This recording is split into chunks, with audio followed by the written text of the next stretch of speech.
Ote, testing one, two, three. All righty. Well, welcome. It's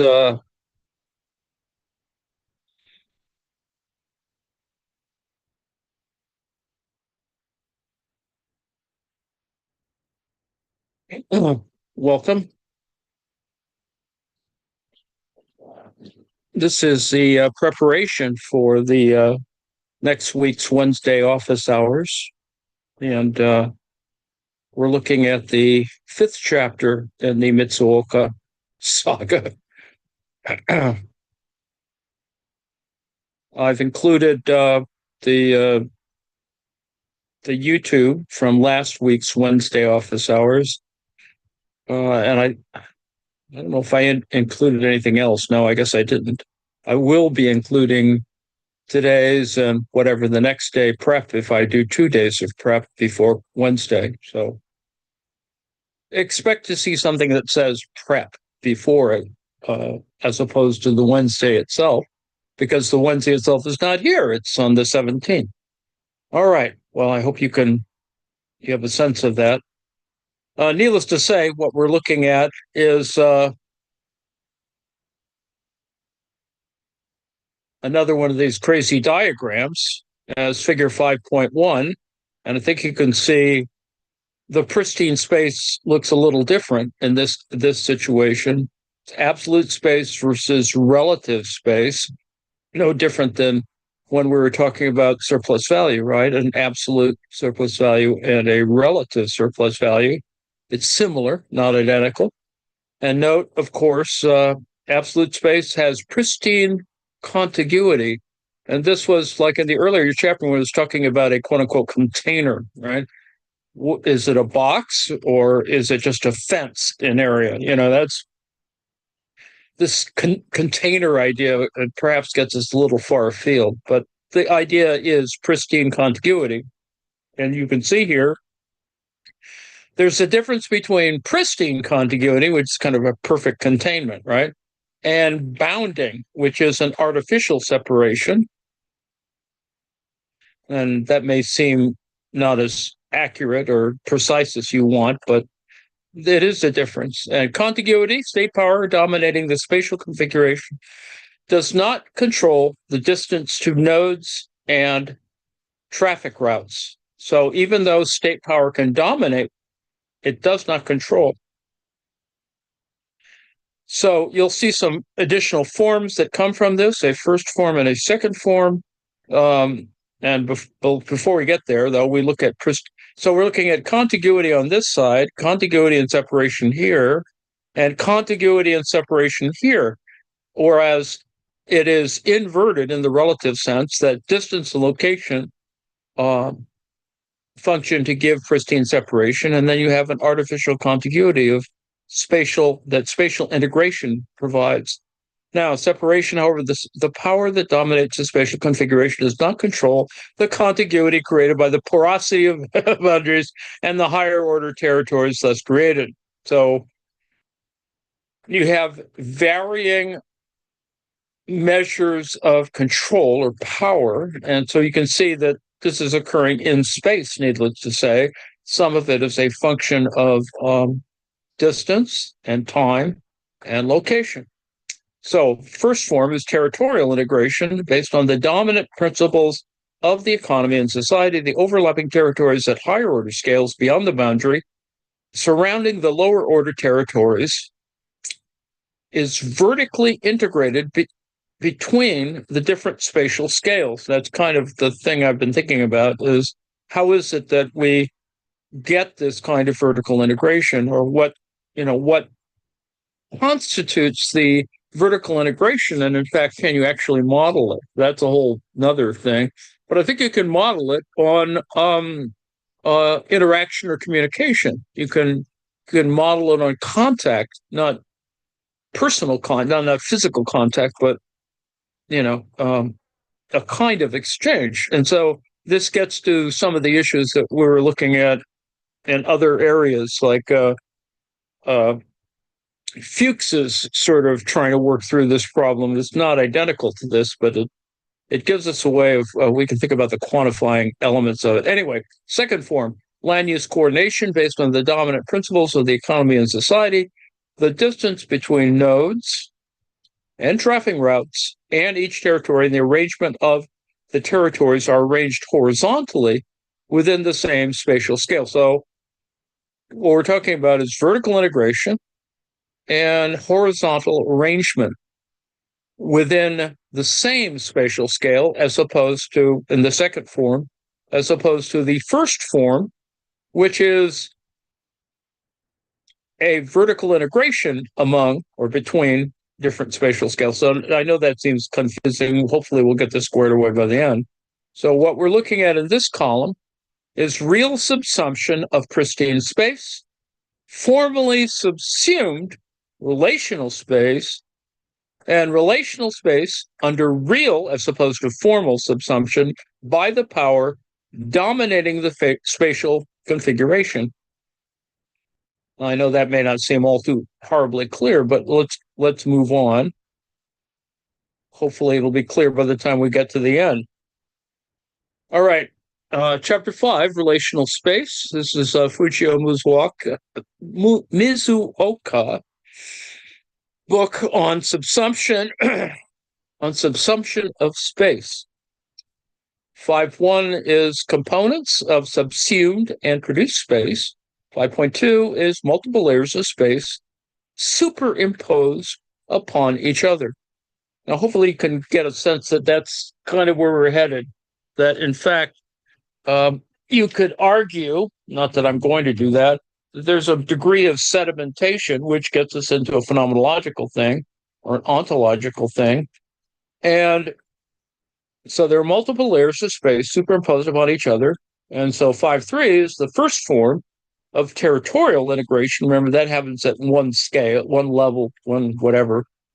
And the second form is land use coordination. So you see a more structured or more direct or more real in terms of coordination of land use. So territorial integration talks about how if things get agglomerated, then you have this kind of way in which things become combined. And then in the second case, you actually want to do something with that. Anyway, we'll see whether we can get there, and note that we'll take as much time as we need to, or as I need to talk about this. From the subsumption of space, the logical scene turns to the absolute and relative attributes of pristine space together with the elements of produced and pristine spaces. They are combined to form relational space, of which fundamental dialectical dichotomy is contiguity and separation. The fundamental dialectical dichotomy is contiguity. Things are contiguous when they come up against each other, right? Things also can be contiguous and they can be separated. If that's clear enough. Power strives to place the entire system of relational space under its domination and control. Note that, power has always been there. I mean, we've been talking about relatively, palpable things, or that is space and, geometry and geography and all that other stuff, and Descartes and all that. But there's also power, and it's always been there. And in fact, when you think about it in the larger sense, it was always about power ultimately, but, in terms of the Enlightenment. But anyway, all right, where were we? Power strives to place the entire system of relational space under its domination control. The relational space is subsumed into society through two processes: vertically, as horizontal integration, in a logic akin to Christoller's central place theory. So there is this kind of thing that has a certain structure. Christoller gives it to us, and it gets modified in terms of the history, in terms of various ways you can talk about it. it is included, or if you want to think about location theory, that's kind of where it is moving toward in terms of the next people fiddling around with this. And we'll see the references to that in a moment. And horizontally as opposed to vertically, as land use coordination akin to that, as I said, von Thunen. That's where we're getting to. So Christaller to von Thunen. And you combine them, they're not, they are autonomous from a conceptual point of view, but this is trying to see it as a quasi-Cartesian thing of vertical versus horizontal. Now, this chapter offers a Marxist, as if it weren't complicated enough, a Marxist reappraisal and reformulation of these conventional theories of economic geography to incorporate them into Marxist geography. Note that Marxist geography has its own issues, right? You have people who fall into a much more quantitative area, not very many, and then a whole bunch of people who want to talk about it in other relations, that is in terms of eco-socialism or whatever. So there's that too. Right, so we moved on to the next section, 5.1, components of subsumed and produced space. I have so far explained the subsumption of space separately by each attribute of pristine space. So you start with pristine space and you try and think about, well, how is pristine space, sort of, and articulated is maybe not the best word, but how is it that subsumption relates to this? These two attributes of space, as well as pristine and produced space. So pristine space, right? We talked about this before. Pristine space is, because it is pristine, is more palpable than, or at least more ordered, let's say, than produced space, because produced space is being produced, dynamically at all moments of time and space. Produced space coexist and interrelate. Pristine space and produced space coexist and interrelate to form a system of spatial configurations. In the simplest contradiction, space is whole and broken, global and fractured at one and the same time. That's why people have trouble thinking about, well, okay, what is it about all of these matters? How does agglomeration work in that sense? Are they describing the same things or just different aspects? Anyway, taking the example of the shepherd's space, Lefebvre demonstrates the configurations more in detail. Number one, accessible space for normal use, followed by riders, flocks, the way leading to the fields, little pathways and stuff. You need to, situate yourself. Such use is governed prescriptively by established rules and practical procedures, right? Don't stray over there, don't go over there, blah, blah, blah, get your border collie out of here and blah, blah. Number two, boundaries and forbidden territories, spaces to which access is prohibited either relatively, that is neighbors and friends, friends will allow you to trudge, or absolutely neighbors and enemies. So you can see that there are that boundaries and territories are not necessarily identical, but they are part of this larger thing about access and, of course, prohibition. Number two, or number three, places of abode, whether permanent or temporary. Number four, junction points. These are often places of passage and encounter.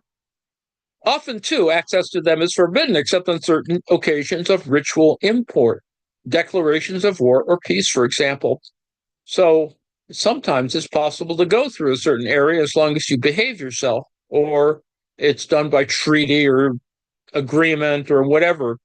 And in that sense, it also is, sort of negotiated, etc.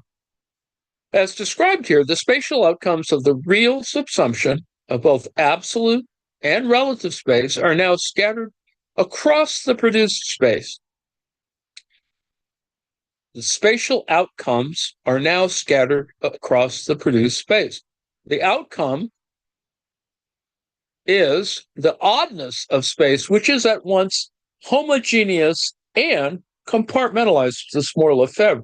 Lefebvre then questions himself, how does this space, as at once homogeneous and broken up, maintain itself in view of the formal irreconcilability of these two characters?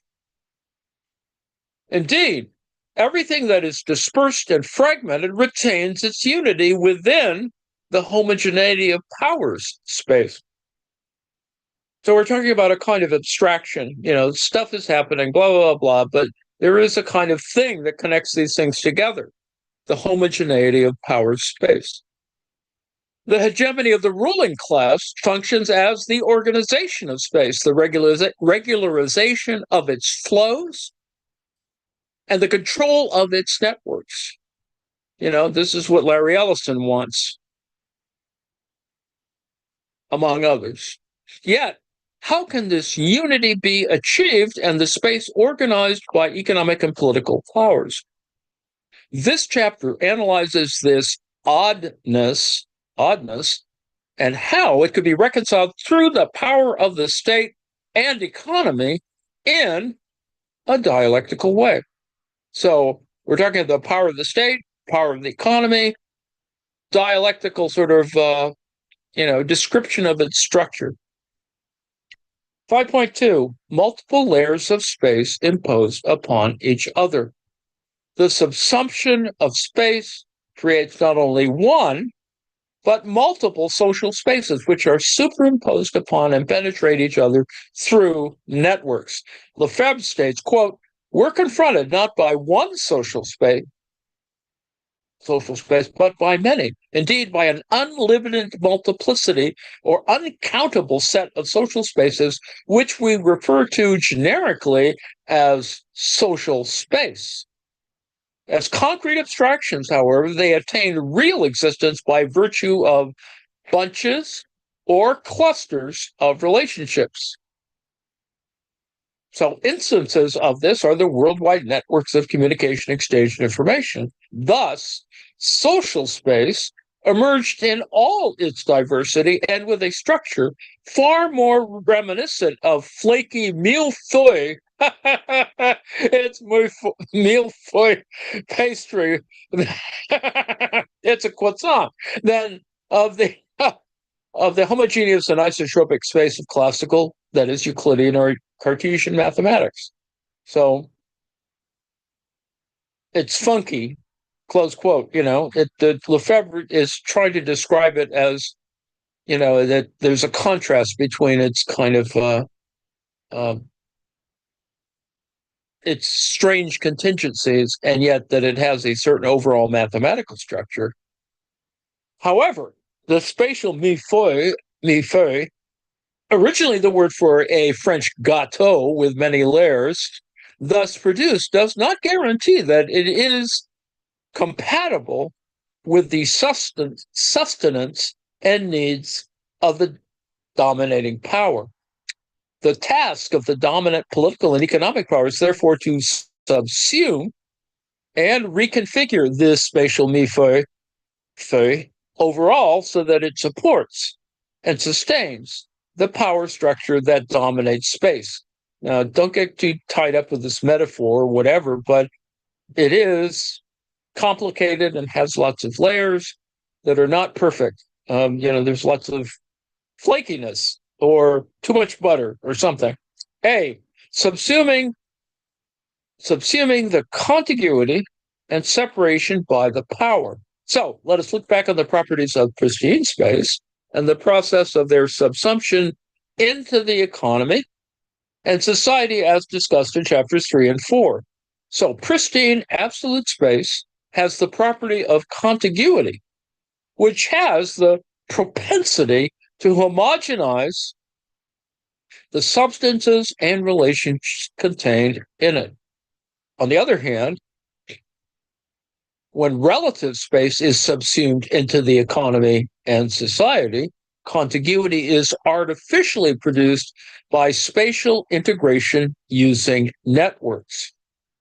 Thus, there is a common property of contiguity, both in pristine absolute space and the produced space derived from the subsumption of relative space. Now, we'll probably have to come back to that, but this is this idea that there's some mediation going on of some kind.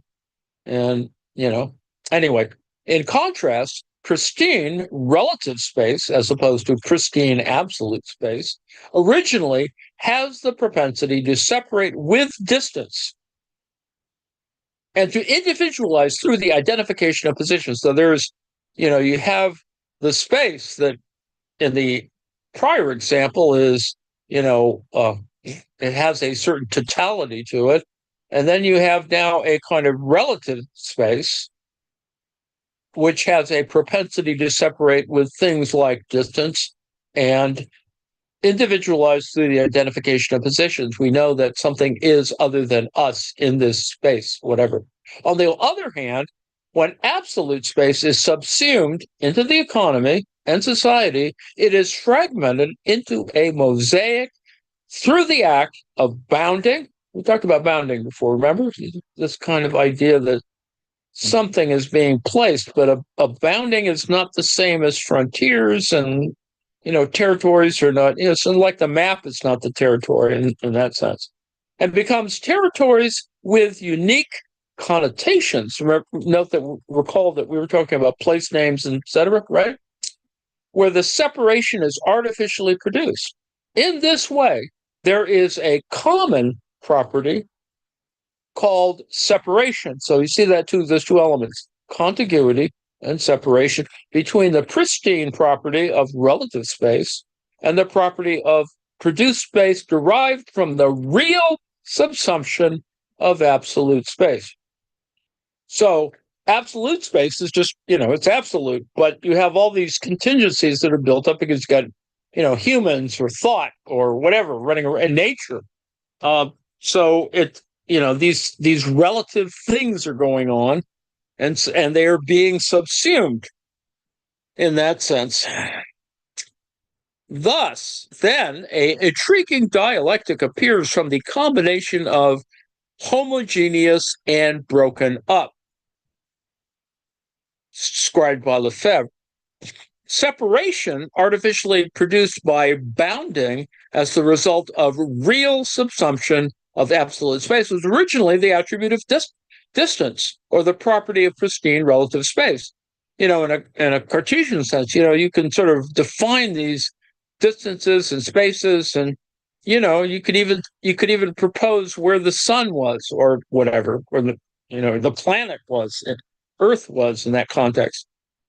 And you'd be wrong. But anyway, on the other hand, contiguity, artificially created by spatial integration, which is a process of real subsumption of relative space, is a property originally possessed by pristine absolute space.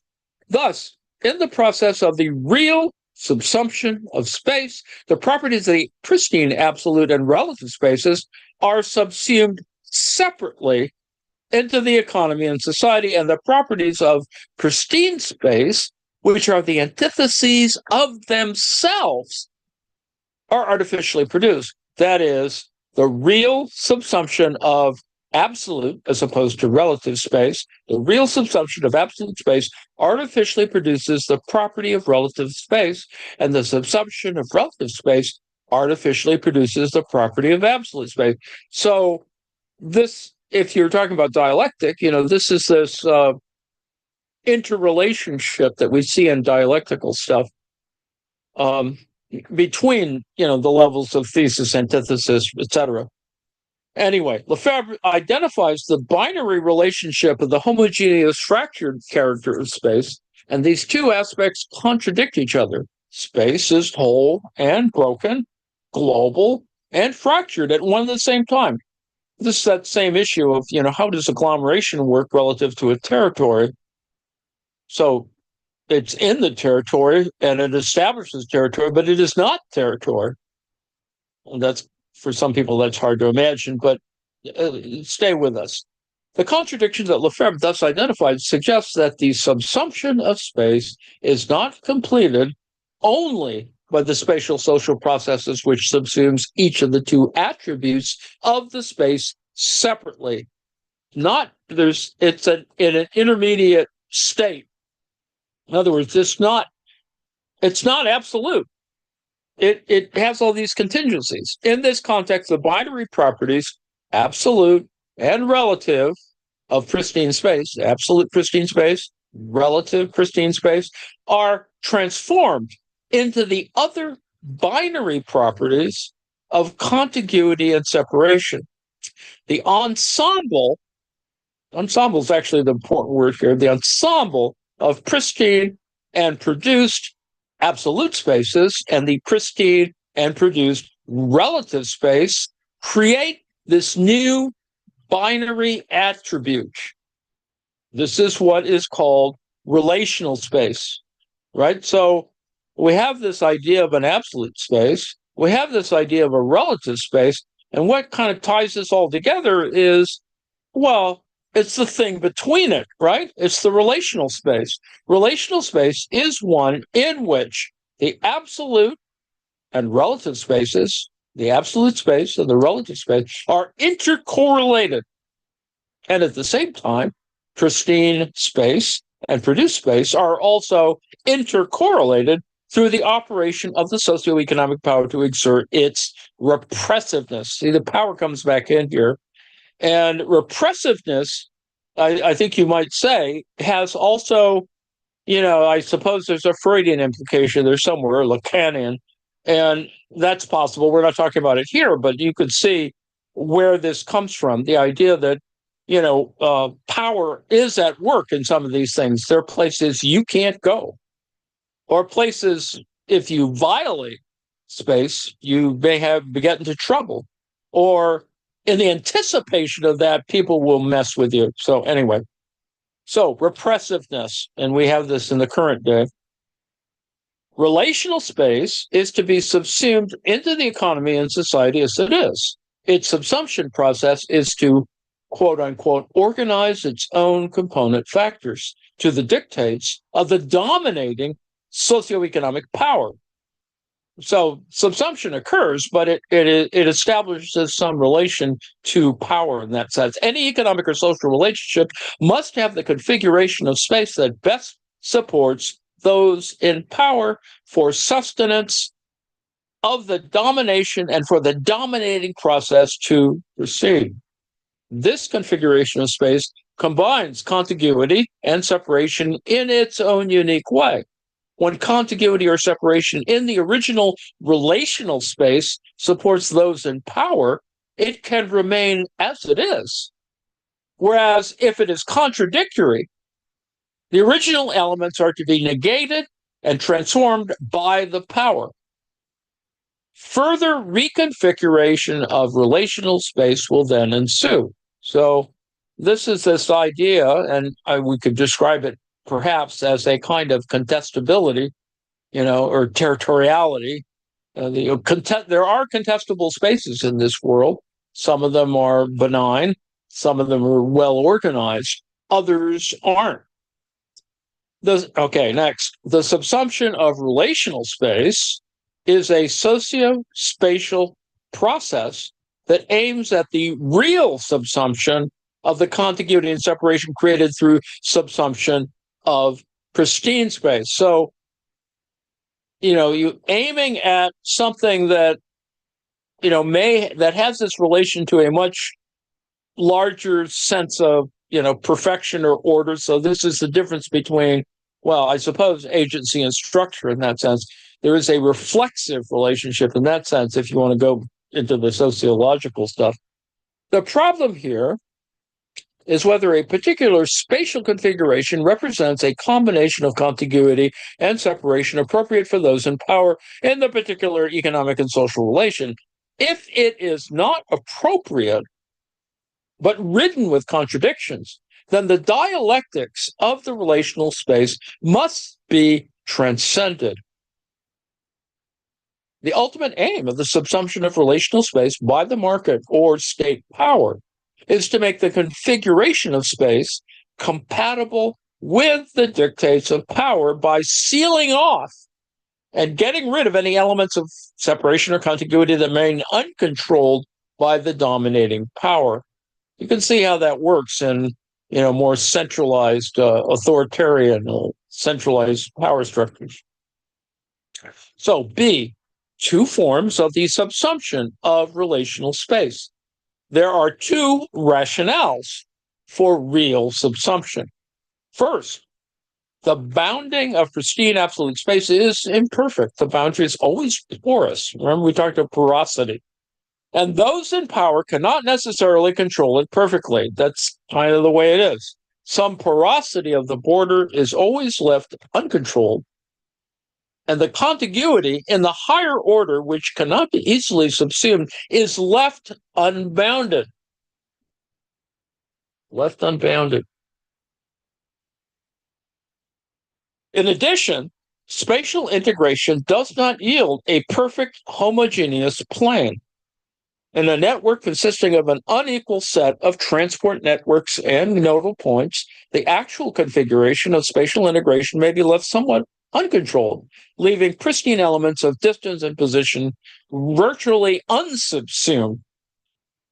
Second, the element of contiguity that remains subsumed in real terms, as well as the element of separation caused by distance that is also likely to be left unsubsumed, creates various obstacles to those in power constantly. Therefore, to produce the spatial configuration as an optimal organization for those in power in the dominant mode of production, the relational space cannot be simply left as it is, as a mere jumble of absolute and relative spaces subsumed independently. So there is this notion here, I think you can see it, the kind of structural conditions, kind of orderliness that comes in, or demand for order that comes with power, etc. So both have to be coordinated by the dominant economic and social power, as we looked at in figure 5.1. So to reiterate, we begin with a pristine space. There is a sense of the absolute and a sense of the relative. There is a kind of separation and contiguity that happens in both of these areas. That's the second column here, right? Second column here. And there are various elements to it. You have container, bounding, distance, location, and spatial integration. So many different things here. A pristine separation, for example, is this notion, okay, well, it's, where is it? How far is it? Artificial contiguity is this idea, well, people, you engage the world there in that sense. Whereas in an absolute space, we can think of things like containers, but we can also think of that they're, more dynamic elements. So, you'd love to have perfect contiguity. That is, there is a defined box that contains all this stuff, but there is the problem, the real problem of bounding, that is an artificial separation that gets created. All right. So you can see this, I think, further on, that contiguity relates to the problem of state power. Dominating the spatial configuration does not control the distance to nodes and traffic routes as much as it might want to. And then you have separation here on the relative space side. However, the power that dominates the spatial configuration does not control the contiguity created by the porosity of boundaries. Remember, we're talking about the porosity of boundaries and the higher order territories thus created. So, there's this ordering process that's going on, a sorting process, as it were. And you have this tension between things that are contiguous and things that are separated, which, actually corresponds to reality itself. But this is the formal subsumption of relational space, as opposed to the real subsumption of pristine space, which is what this is, this whole business here. So we're moving from pristine space, as we noted, to relational space, and then we will move to relational space under real subsumption, as opposed to formal subsumption, by the power dominating the spatial configuration. And that just, it's there, it exists. We don't have to get crazy about it. And so there's a first form and a second form, land use coordination, which, that's kind of what goes on in, city planning, blah, blah, blah. And so it's a kind of horizontality in terms of the spatial scale, figuring out where everything is supposed to be and how one gets to and from, etc. But the first form, perhaps the more important form, the territorial integration based on the dominant principles of the economy and society, the overlapping territories at higher order scales beyond the boundary surrounding the lower area territories is vertically integrated between the different spatial scales. So that may or may not seem important to you, but there is this idea of that it operates in a kind of Cartesian way, that you look at the plane of all these things happening, but it sits in a kind of order of some kind that talks about vertical integration. And vertical integration can exist in a variety of forms, right? Monopsony is a kind, for example, is a kind of vertical integration. That is where you have a single supplier and a single market. And it's vertical. There's only one path. Well, I mean, in the absolute sense, there's only one path. Your Western Electric is making phones for the Bell system. They don't make it for anybody else. I mean, this is the original black phone, era. It's a vertically integrated thing. Now, I hope you can sort of appreciate that this Cartesian division or, axial or whatever is a kind of important. So let's move to the next. A flow chart exhibits the subsumption of relational space. The chart starts with absolute space and branches into pristine space and relative space. Pristine space branches into pristine contiguity, container, and artificial separation and bounding. So pristine space has more further, things that it becomes, that are articulations, I suppose you could describe them as such. Relative space branches into pristine. So we're talking about pristine space versus relative space.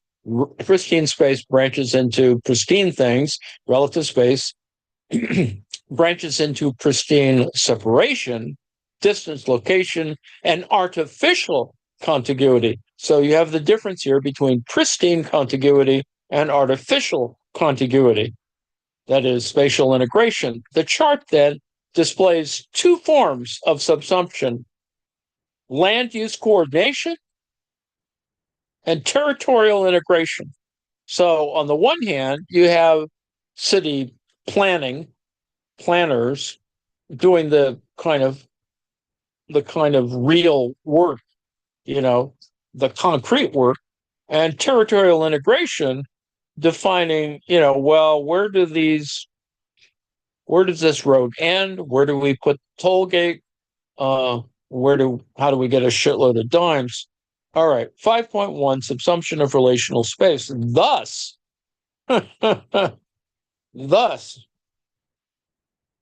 the formally subsumed relational space must face anew the process of producing these ensemble of optimally correlated contiguity and separation through the dictate of those in power. So this is very hierarchical. I mean, this model here is a hierarchical one. Needless to say, it can be democratized. We're just, trying to start simple here. This is the process of the real subsumption of relational space.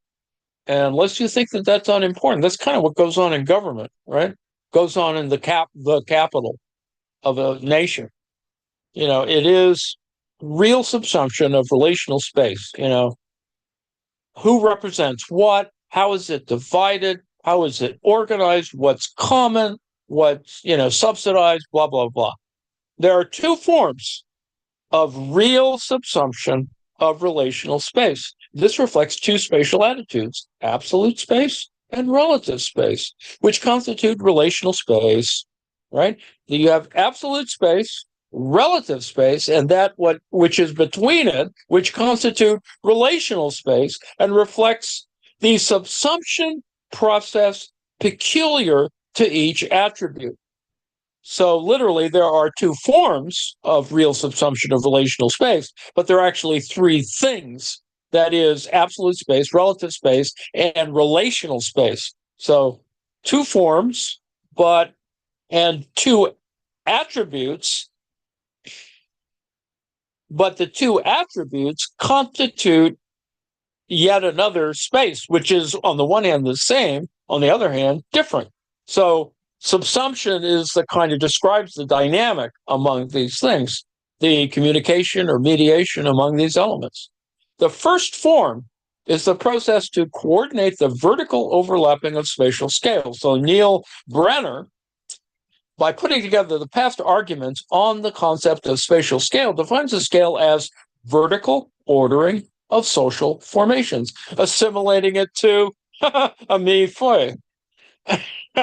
Those in power control the entire ensemble of multiple spatial scales through appropriate bounding and give spatial order to the spatial system as a whole that suits the exercise of the dominant power. This should be called territorial integration. So, in other words, at one level, it's just bounding, and then you know that the boundaries are porous. But on the other hand, there's this, dominant power that wants to organize this crap, and however badly, and that is territorial integration. If you don't want to think about this in this form, but you could say that the same mechanism operates when you're talking about disputes among nations over contested territories that overlap, which, you can see in various political things. And of course, you can see, power being exercised or pseudo power, whatever. Anyway, the second form is the horizontal coordination. It controls the positioning of territories from the agglomeration point or nodes of network that cannot be subsumed by spatial integration. Positioning of territories from the agglomeration point, or that is the nodes of network. The nodes are also the agglomeration, remember, that cannot be subsumed by spatial integration to give order to the collective absolute spaces so that it forms coordinated mosaics for those in power in the economic and social system to dominate the full ensemble of the territories. This should be called land use coordination. Right? So we're looking at two different ideas to discriminate between thinking about the territory, the whole business of the mi-fui, and the land use coordination, which is trying to lay down the butter and layer and whatever of each thing. Although these two forms, through these two forms of the real subsumption of relational space, those in dominant power could put stray and uncontrolled contiguity and separation under their own control. It thereby produces the whole spatial configurations that best support the dominating power, through which the original social and economic system and the exertion of power is restored. Now, that can be done, by actual exercise of power.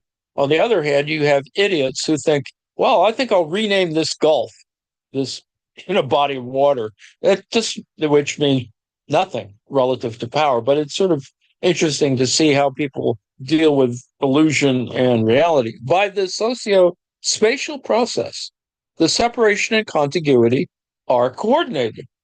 creating a skillful combination of the coordinated multi-layered mosaic of territories, the whole Napoleon all at once. This relational space, subsumed in real terms, makes the exercise of economic and social power most comprehensive and efficient. The economic and social power thus produces the space in its own image. Maybe, yes or no. It is interesting to think of this as certain ways of approaching the totality of it. All right, so we're back now again. We're in the third column, talking about the first form territorial integration, right? If you recall our diagram. A, introduction. Territorial integration differs from the notion of spatial integration dealt with in Chapter 4. The territorial integration is, first, the integration of space, which has already been bounded and divided into territories. Second, the set of the territories is multi-layered, with porosity in various spatial scales ranging from higher to lower orders and overlapping, right? Territorial integration attempts to subsume in real terms the contiguity still left uncontrolled at each scale, so that all the porosity in the entire layered spatial system is put under conscious and purposeful control of the power. You can't let it squirt out, right? Or whatever. It gets all over the place. Makes your plate messy. Once the contiguity of each scale is properly controlled by the economic and social power, the boundedness at each spatial scale in the multi-layered relationship is vertically configured in a form commensurate. That's the first time he's used that word, commensurate, with the domination of the power. The porosity is contained, and the boundary at each scale can be surmounted only to the social entities who have power to enjoy access to the higher scale space arbitrarily. So even if you post up the no trespassing signs, the sheriff is still can come out and mess with you. The anarchic movements across boundaries are checked and shut off, and the spatial configuration is produced more consciously as one stiff, multi-layered system that reflects the will and actual operation of the dominant power.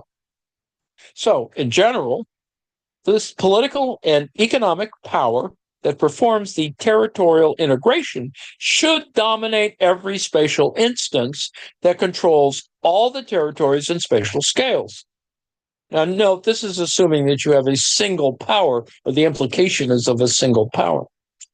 As these scales integrate, the ensemble of multi-layered configuration of territories and scales represents the power of the dominant class. See, now we begin to see what this is, what the power is all about.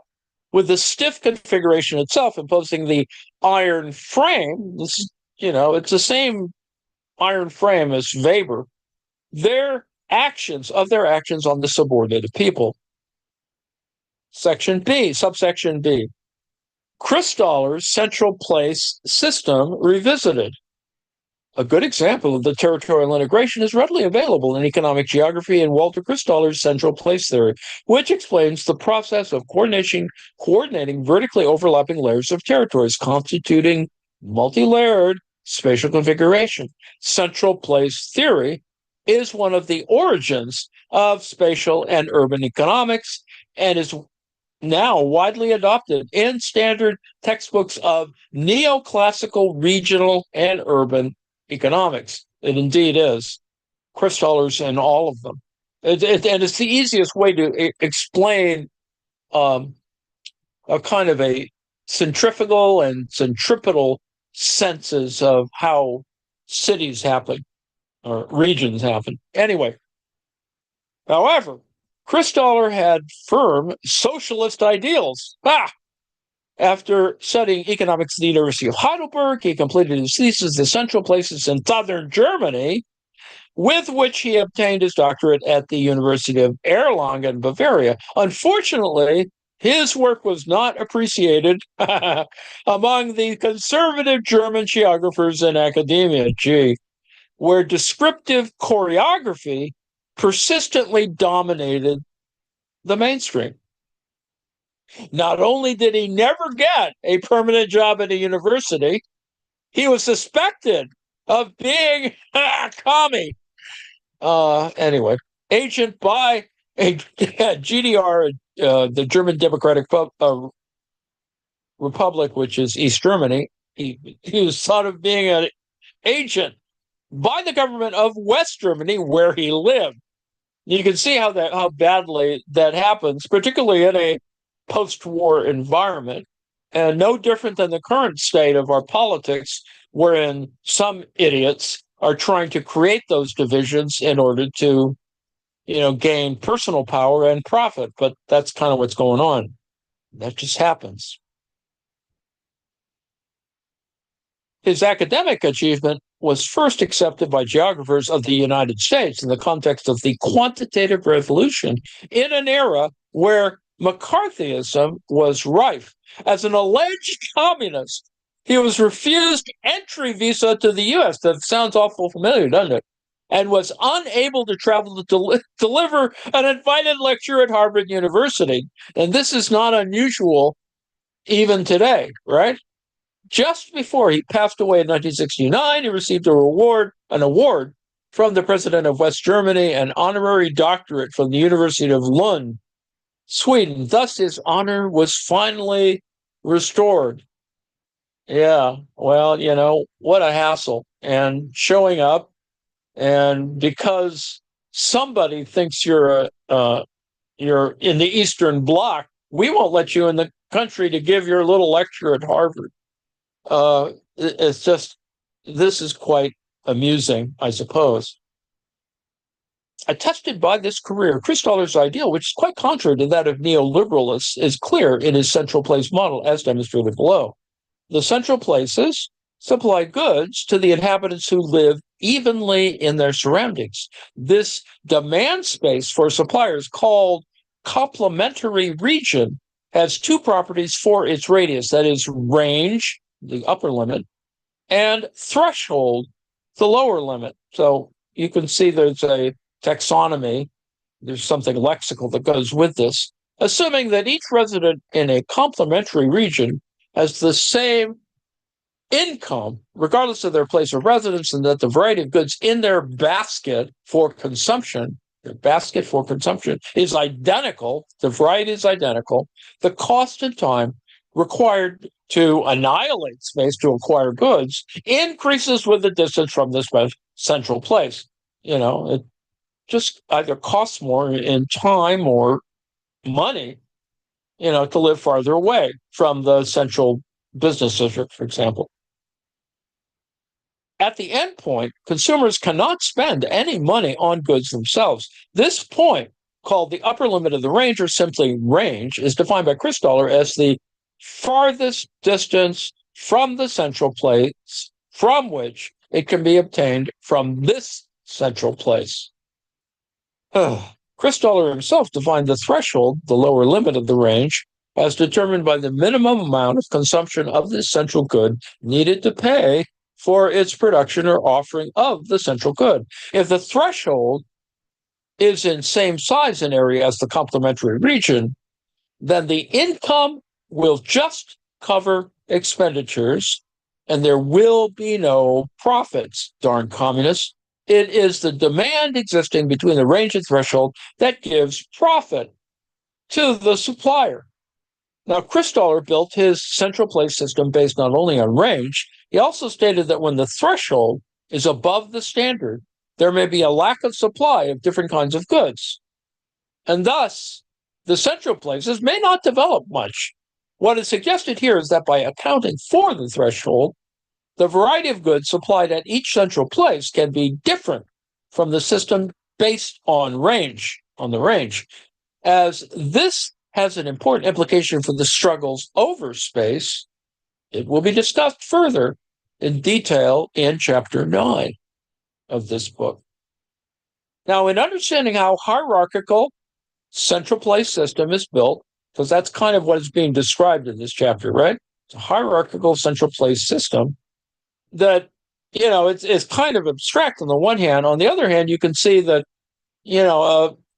this the diffusion of central place theory into city planning, for example, is sort of there. People still, this is what comes up under, sort of that theory of bid rent, for example, or whatever. You got certain basic geometric models that are being assumed, and it's easier from a mathematical point of view to assume that way.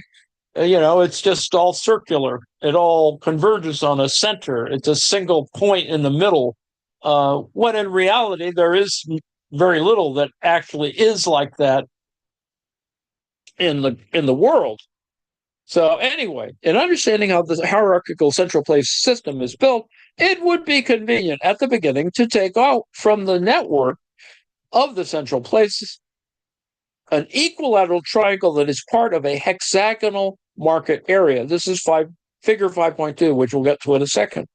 In the equilateral triangle of the central places of equal order, B1, B2, B3, with the distance lowercase b between the central places for each side, a circle, the thin line in the figure is drawn with a radius k, such that three circles surrounding the points B1, B2, B3 overlap at the central place of order k. Between B and K, little b and K, a relationship B equals K times the square root of 3 shall be established by the theorem of 3 squares. This is all pretty normal math, right? Now you can see sort of what this means. So you have the points, you have the circles, and then you have this thing, right? This kind of interesting marginal area, the gray area here. A diagram, this figure 5.2, a diagram of a triangle with 3 points labeled B1, B2, B3, and there are 3 circles drawn with a radius of K from each point, centered at each point. The circles overlap in the center of the triangle. There's lines drawn from each point to the center of the triangle. The lines are labeled K, K-D, and B, all lowercase.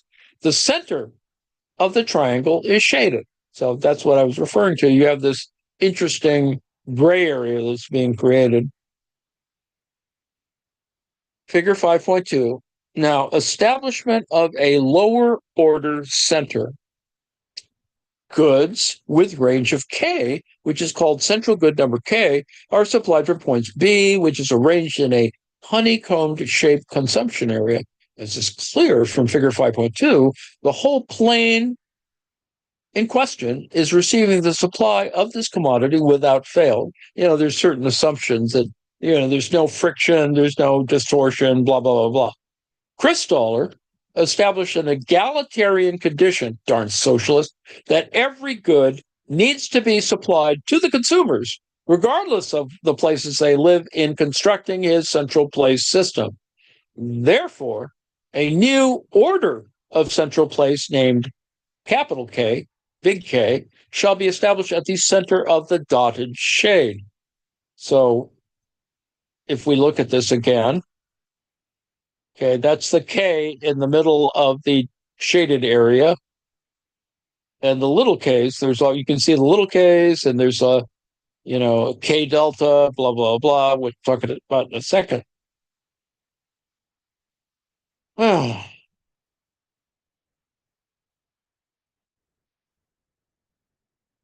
Goods with range K, which is called central good K, is supplied form B, which is arranged in a honeycomb consumption area. It's clear from 5.2.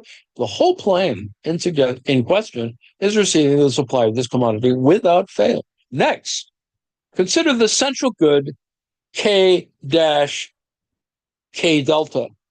The radius of the range is defined as the distance K delta, where delta is a positive number infinitesimally greater than 0.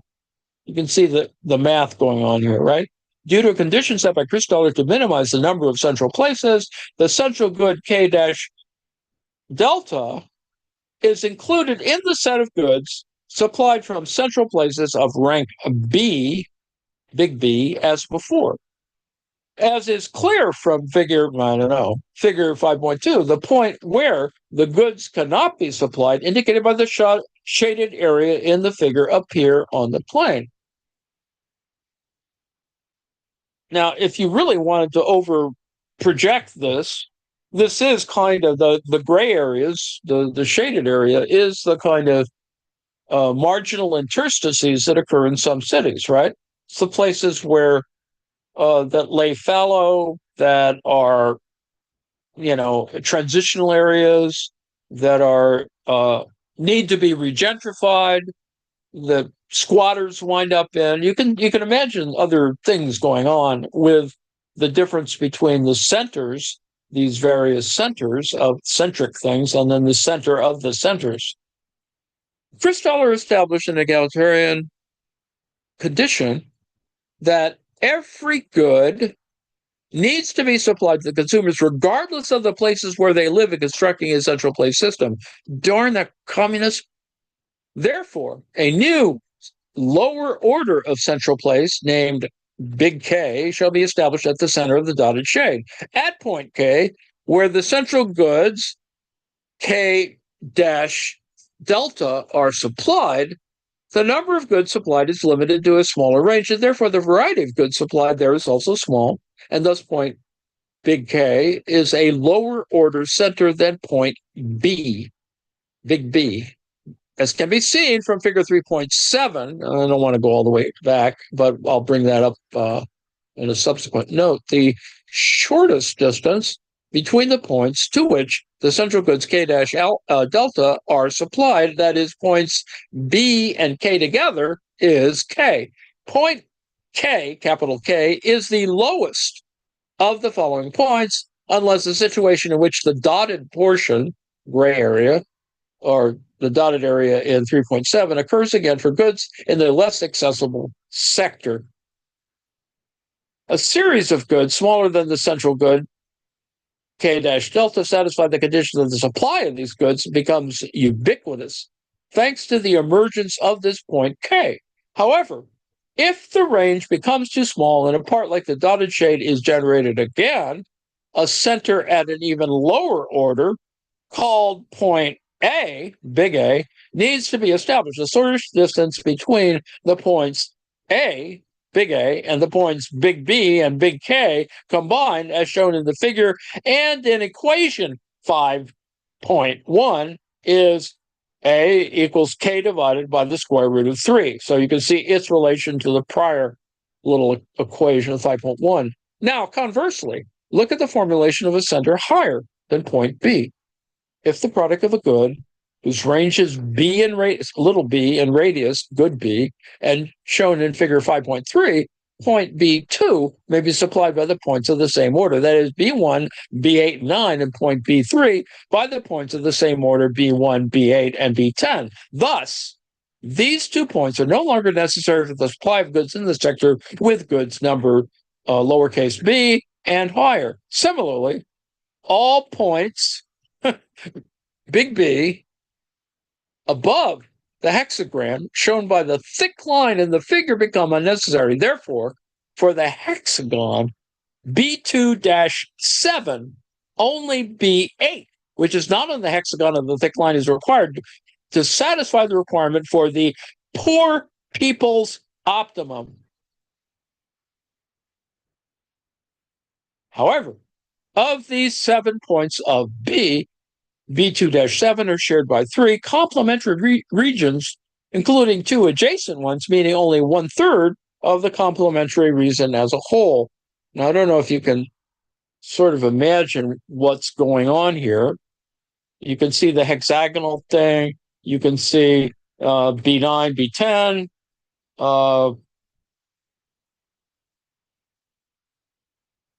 And you can see how this is. There is a circle around which you have these original B points, and that they become, well, let's start with the triangle first. Maybe that's the best way to do it. The B2, B3, B9 to G, B10 to G, small b everywhere, and then G in terms of the nodes. So we're looking at a triangle that establishes the two larger nodes outside the point that is here in this diagram, B2, for example. So B8 to G, et cetera. What we're talking about is different nodal points related to the original little structure. A network diagram. So we got to this is how networks operate. Well, one way in which networks operate. Network diagram exhibits the establishment of a higher order center. The diagram has 10 nodes labeled 1 through 10, B10, B1 through B10. Each node is connected to other nodes by lines. The lines are labeled with the letters B and G.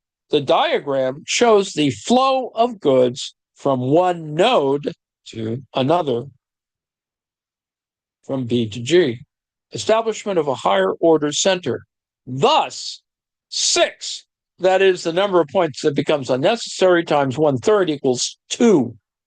So 6 divided by 3 equals 2. Is no longer needed, and one of the centers remains. That's the higher order central place. In sum, the central place system by Christaller was established with egalitarian assumption that every person, no matter where you live, must be supplied with goods of all the existing varieties. G, equitable distribution. Maybe you don't even need a price system. Anyway, C, the successful territorial integration in Christaller's model, since by assumption consumers obtain goods from the nearest center of the same order, there is no action space stretching beyond the boundaries between complementary regions of the same order. Therefore, the complementary regions of the same order are completely separated from each other with respect to the purchase of the goods supplied from the same order. The territory of demand space at each center is integrated by the dominating norm, which is, in Christaller, the egalitarian socialist ideal. Darn it.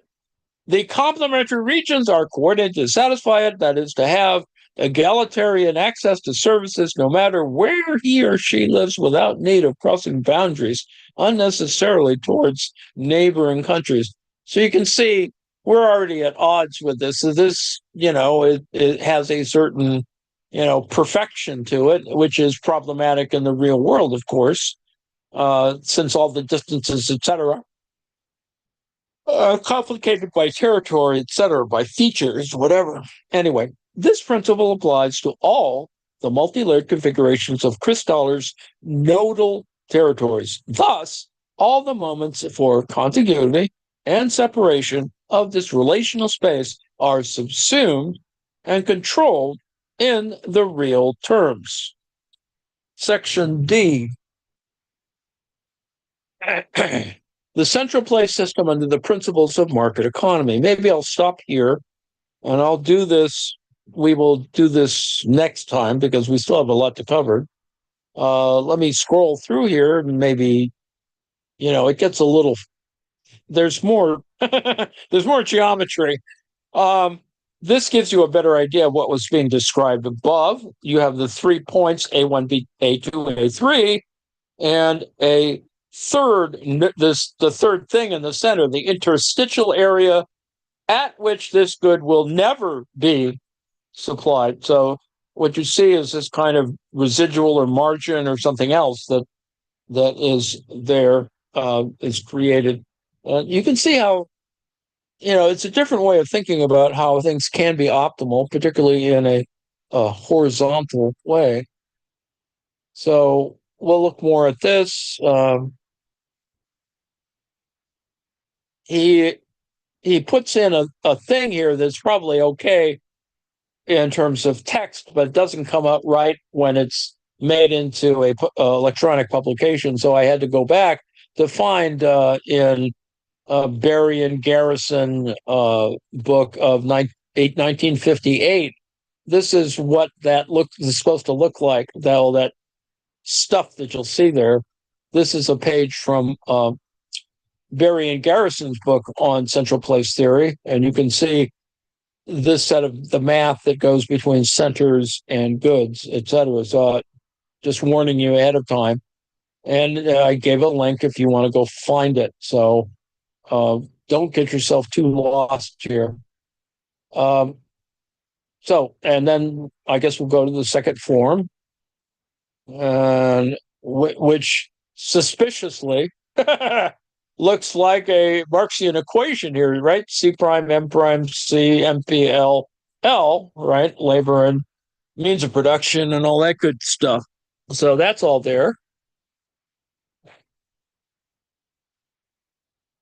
Now, the thing is, Chris Dollar, is still talking about markets ultimately, but, you sort of have to get through all this stuff to get there.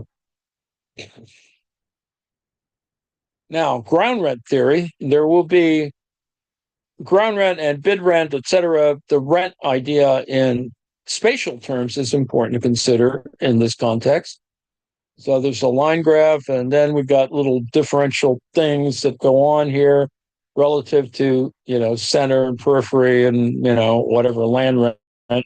And there are these different, the bidding of ground rent, bid rents, and the in other literatures, and indices of land rent.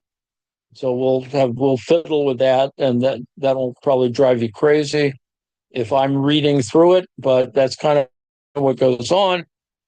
Sort of what we get from this ultimately, and this is something that comes with the idea of, you could say, that comes with a kind of absolute space, is certain ways in which we can think about monopoly rents, which ultimately we have to get to. Then we'll get to a conclusion, et cetera. And so I've got to go find figure 3.7 for comparison, among other silly things that I have to do that I'll do offline. Let me thank you for your attention. And so I'll go in here, shut down the